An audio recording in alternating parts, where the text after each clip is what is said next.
Corona के बायस तालीमी इदारों को भारी माली नुकसान का सामना है। सैकड़ों तालीमी इदारे मुस्तकिल तौर पर बंद हो चुके हैं, जबकि हज़ारों असातिज़ा का रोज़गार उनसे छिन चुका है।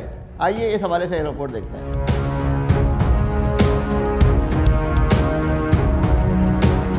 कोरोना के बायस तालीम के शोबे को शदीद नुकसान का सामना है।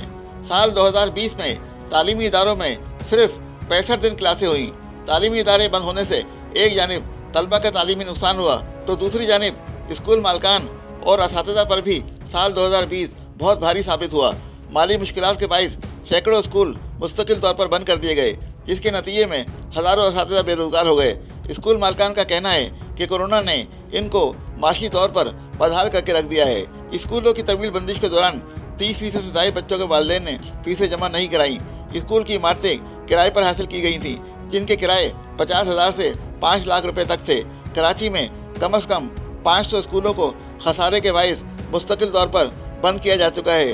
दूसरी जानिब असातिज़ा की नुमाइंदा अंजुमनों का कहना है कि स्कूल मालकान ने कोरोना को बहाना बनाकर हज़ारों असातिज़ा को नौकरियों से निकाल दिया है। ऑनलाइन तालीम की वजह से अब स्कूल मालकान असातिज़ा को मुलाजमत पर रखना नहीं चाहते हैं। स्कूल मालकान चंद असातिज़ा के ज़रिए ऑनलाइन क्लासें ले रहे हैं, बाकी अमले को वो बोझ समझते हैं। दूसरी जानिब प्राइवेट स्कूल मैनेजमेंट एसोसिएशन के सदर सैयद तारिक शाह का कहना है कि स्कूलों की तवील बंदिश के बायस स्कूल मालकान दिवालिया हो चुके हैं और उन्हें स्कूल मुस्तकिल तौर पर बंद करने का फैसला करना पड़ा है। उन्होंने हुकूमत से मुतालबा किया कि ताजरों की तरह स्कूलों के लिए भी मालियाती पैकेज का ऐलान किया जाए। उन्होंने कहा कि स्कूलों की तवील बंदिश के बाद 25 से 30% बच्चे स्कूलों में वापस नहीं आए, जो किसी बड़े अलमिया से कम नहीं। स्कूल जाने वाले बच्चे डिसिप्लिन और तरबियत से महरूम हो गए हैं। वाज़ेह रहे कि सिंध भर में स्कूलों की कुल तादाद 20,000 से ज़ायद है। सूबे में रजिस्टर्ड प्राइवेट स्कूलों की तादाद तकरीबन 13,000 है।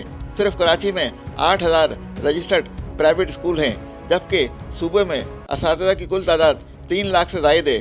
सिर्फ कराची में 1.5 लाख से ज़ायद असातिज़ा प्राइवेट स्कूलों में खिदमत अंजाम दे रहे हैं। आज पूरी दुनिया कोरोना वायरस से निजात की मुंतज़िर है और इस बात के लिए दुआ गो है कि पूरी दुनिया को कोरोना वायरस से जल्द निजात मिल जाए और ज़िंदगी पहले की तरह रवा दवा हो जाए।